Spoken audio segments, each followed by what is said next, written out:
नमस्कार दोस्तों, आज हम क्वेश्चन सॉल्व करेंगे 2020 के आए हुए क्वेश्चन प्रीलिम्स के, और उनको सीखेंगे कैसे ट्रिक से हम उनको सॉल्व करते हैं और क्वेश्चन को ना आते हुए भी ट्रिक मेथड कैसे लगा के क्वेश्चन को सॉल्व किया जा सकता है। चलो क्वेश्चन नंबर 1 स्टार्ट करते हैं। Consider the following statement. Aadhaar में data can not be stored for the more than 3 months. State cannot enter into any contact with private corporations for sharing of Aadhaar data. Aadhaar is mandatory for obtaining insurance product. Aadhaar is mandatory for getting benefits funded out of Consolidated Fund of India. अब इस question को पढ़ने के बाद सोचो जिसने इस question को बनाया होगा इसके पीछे क्या लॉजिक लगाया होगा कि क्या ऑप्शन डाले और कैसे स्टूडेंट इसको गलत करे।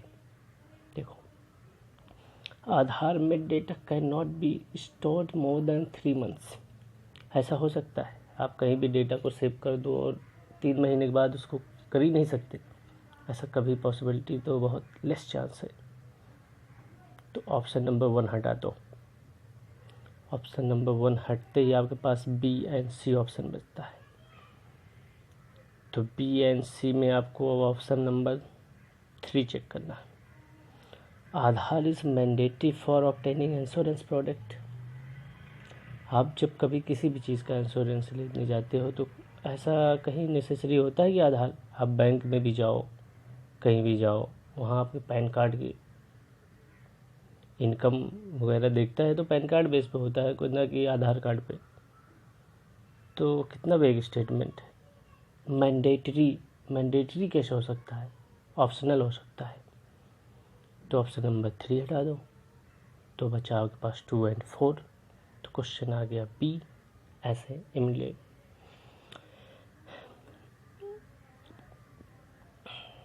अब क्वेश्चन नंबर 2 करते हैं। चलो, Rajya Sabha has equal power with Lok Sabha. क्या आप जानते हो कि किस किस चीज़ों में राज्यसभा और लोकसभा के पास बराबर पावर है? कमेंट करके बताना। मैं बताता हूँ आपको किन किस चीज़ों में इक्वल पावर है। Impeachment for the president have equal power in both. Removal of vice president, constitutional amendment, removal of जज, supreme court, high court and CAG also. CAG को भी अगर रिमूव करना है तो have same power. And ordinance लाना है, emergency लाना है, फेल्योर ऑफ कॉन्स्टिट्यूशनल मशीनरी है, इन सब केसों में हैव द सेम पावर। तो अब इस क्वेश्चन को पढ़ो। The Rajya Sabha has equal power with the Lok Sabha. तो इसमें सीधा ऑप्शन आ रहा है amending the constitution, all India creating the matter of creating new all India service has a special power in Rajya Sabha.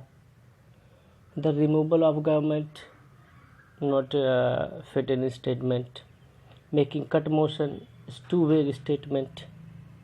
तो सीधा ऑप्शन बी आ गया। अगर आपने सही से लक्ष्मीकांत पढ़ा है तो you can consider use option will good for that. Now come to 3। With reference to the fund under the member of parliament local area development scheme, which of the following statement are correct. ये basically current का question है। उस time ये news में था बहुत regards की Covid के टाइम में एमपी लेट्स के जो फंड मिले थे उसको वापस लेने की बात चल रही थी। अब देखो, MPLADS fund must be use to create durable asset like physical infrastructure for health education. A specific portion of each MP's fund must benefit for SC/ST population. MPLETS funds are sectioned on the yearly basis and the unused fund cannot be carried forward to the next years. अब इस question को पढ़ोगे तो तुम्हें एक चीज़ तो बहुत clear आ जाएगी, इसमें वेग स्टेटमेंट राइटर ने डाला क्या है। देखो, क्वेश्चन नंबर 3 का 3 ऑप्शन पढ़ो।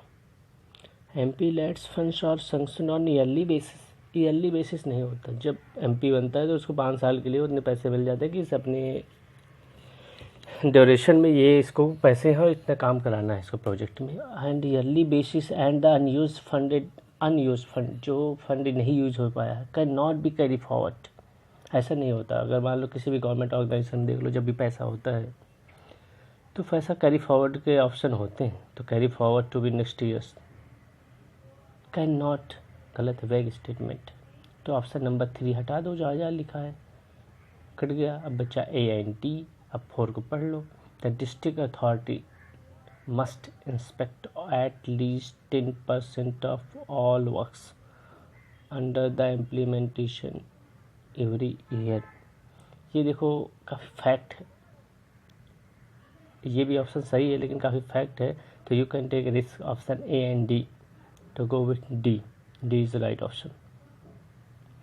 Which of the following categories of fundamental rights incorporates protection against untouchability as a form of discrimination? आप इस क्वेश्चन को तो सुने ही पढ़े, अगर लक्ष्मीकांत पढ़ा है तो आपको बहुत अच्छे से ये आइडिया होगा कि इसमें क्या ऑप्शन हो सकता है। अगर अनटचेबिलिटी की बात कर रहा है 21st सेंचुरी में, तो समझ लो क्या हो सकता है। सीधा ऑप्शन, थोड़ा गेस करो। अनटचेबिलिटी, कोई दो ह्यूमन है, अगर एक ही सोसाइटी में रह रहे हैं, एक को ऐसा बोल रहा है एक को ऐसा बोल रहा है, तो इसका मीन्स क्या हो सकता है? Right to equality. आप आर्टिकल नंबर 14 to 18 पढ़ते हो तो राइट टू इक्वलिटी आता है ना, तो इक्वलिटी की बात कर रहा है यहाँ पे कि दोनों, एक SC ST एक जनरल एक OBC में क्या डिफरेंस करते हैं सोसाइटी में। तो देखो सीधी सी बात, इसमें राइट टू इक्वलिटी जाएगा। अगर आपको आइडिया है ठीक है, नहीं तो common sense, use common sense. Option number 5, question number 5। In this separation of judiciary from the executive is enjoyed by। अब तुम इस क्वेश्चन को पढ़ोगे तब आपको समझ में आएगा इसमें क्या होगा। In India separation of judiciary from the executive is enjoyed।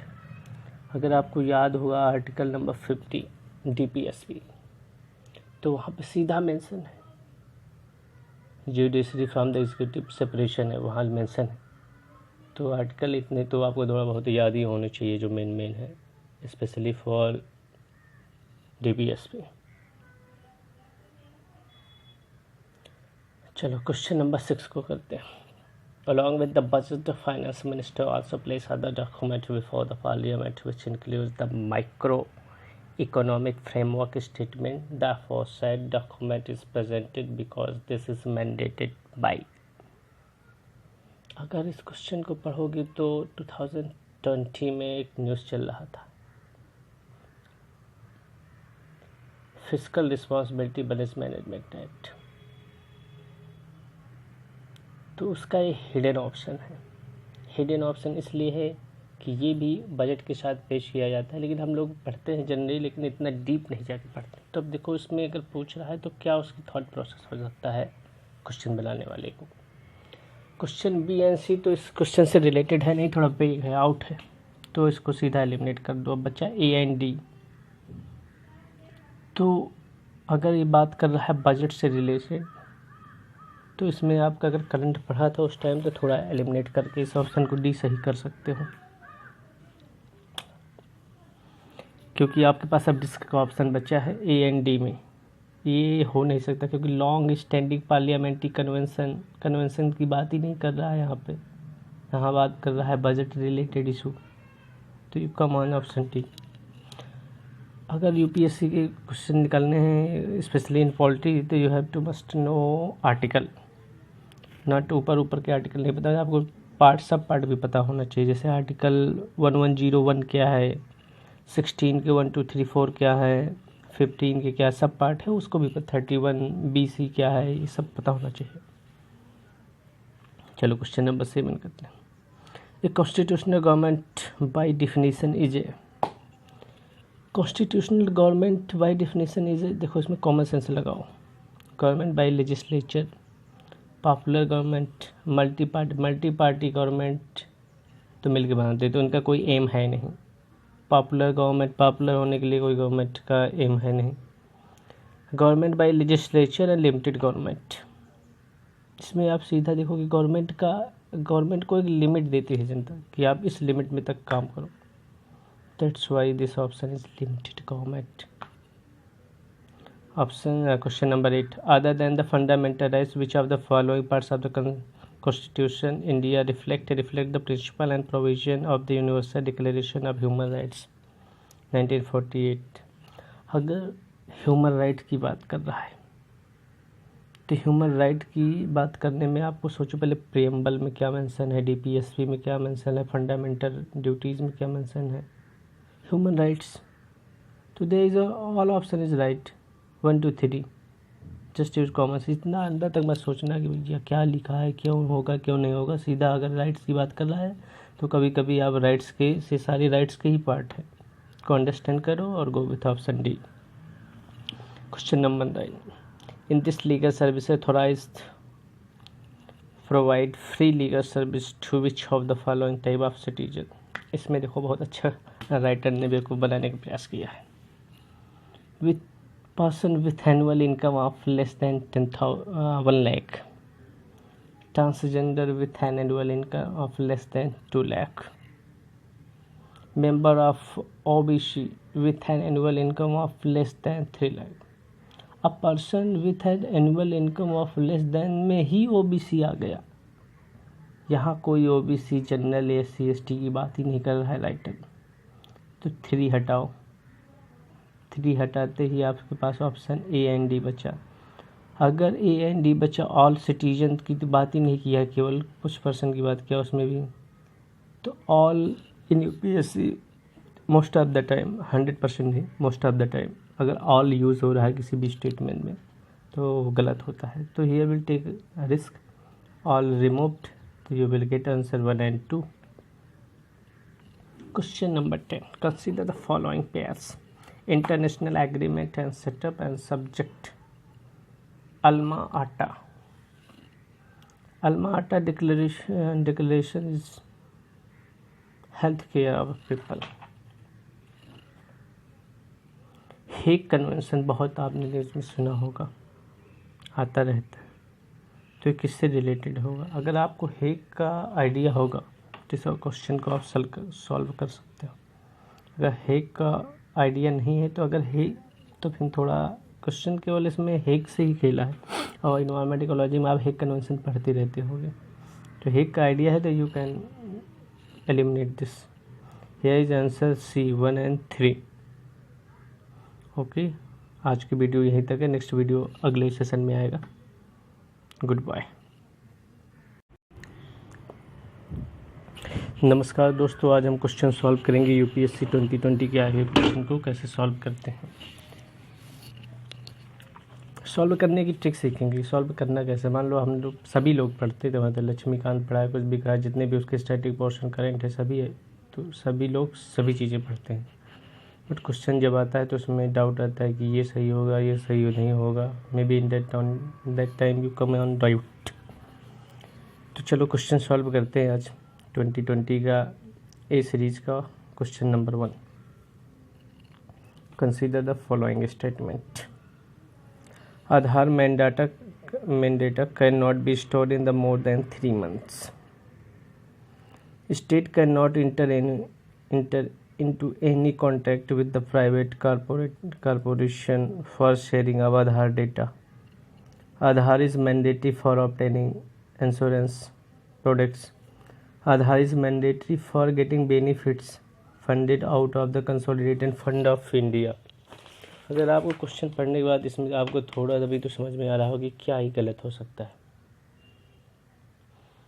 Can not, अगर यूपीएससी के क्वेश्चन पेपर में किसी भी ऑप्शन में अगर कैन नॉट आ रहा है, इवन इन सीसेट ऑल्सो, तो आप उसको एलिमिनेट कर दो, सीधे 1 कट कर दो। 1 कट करने के बाद आपके पास ऑप्शन B एंड C बचता है। अब इसमें देखना है कि 4 ऑप्शन नंबर 4 चेक करना है सही है गलत। Aadhaar is mandatory for getting benefit funded out of consolidated fund of India. कितना वेग स्टेटमेंट है, सोचो पहले। आधार इज मैंडेटरी, एकदम जोर दे के किसी शब्दों को बोल रहा है तो समझ लो इन केस इन डाउट। तो मैंडेटरी आ गया, कंपलसरी आ गया, इस तरह के जो भी वर्ड होते हैं इनको आप कट कर दो सीधे। यूपीएससी क्वेश्चन में ऐसे ऑप्शन को देखते ही कट कर दो। तो अगर ऑप्शन नंबर 4 को हटा देते हो तो सीधा आंसर आ गया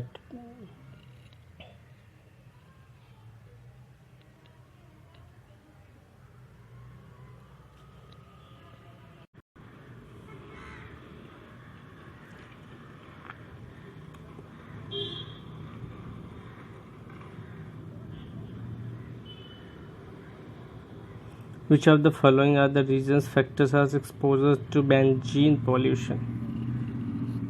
अगर यूपीएससी के क्वेश्चन में कोई भी ऐसा क्वेश्चन आता है जो साइंस एंड टेक से रिलेटेड है और किसी चीज़ के होने की संभावना बात करे तो उसका इनफाइनाइट रिजोल्यूशन हो सकता है, क्योंकि जैसे क्वेश्चन नंबर 8 को हम पढ़ते हैं, automobiles exhaust, tobacco smoke, wood burning using varnished wooden furniture, benzene pollution की बात कर रहा है। तो अब हम लोग पढ़ते हैं क्वेश्चन, लेकिन पढ़ते रहते हैं कोई भी मैगजीन या कुछ भी जितने करंट आते हैं, लेकिन इतने डेप्थ तक कौन जाके पढ़ता है। यू हैव टू एनालाइज कि क्वेश्चन में क्या हो सकता है। तो if question in science and tech तो you have to go option D most of the time and take risk for that. Thank you for watching this video.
नमस्कार दोस्तों, आज हम क्वेश्चन सॉल्व करेंगे यूपीएससी प्रीलिम 2020 के pre में आए हुए क्वेश्चन। उसको सीखेंगे कैसे ट्रिक से एलिमिनेट करके उस क्वेश्चन को सॉल्व किया जाता है। ना आते हुए भी क्वेश्चन को सॉल्व कर सकते हैं और अपने नंबर को बढ़ा सकते हैं। चलो टाइम ना गवाते हुए शुरू करते हैं क्वेश्चन को। What is the importance of the uses pneumococcal WB vaccine in India? This vaccine are effective against the pneumonia as well as meningitis and sepsis. On antibiotics, these are not effective against resistance bacteria can be reduced. These vaccines have no side effect and cause no allergic reaction. इस question को पढ़ने के बाद आपको यही समझ में आ रहा होगी 1 और 2 तो लगभग जेनरिक स्टेटमेंट। ऑप्शन 3 में जो नो साइड इफेक्ट थोड़ा वेग स्टेटमेंट नहीं लग रहा है। कोई चीज़ 100% नहीं होती ना, 99% ये समथिंग किसी भी प्रोडक्ट में ऐसा लिखा रहता है। तो एलिमिनेट करो ऑप्शन 3 को, कभी जहाँ लिखा है कट कर दो, मोबाइल को सही आंसर मिल जाएगा। ठीक, ऐसे ही क्वेश्चन को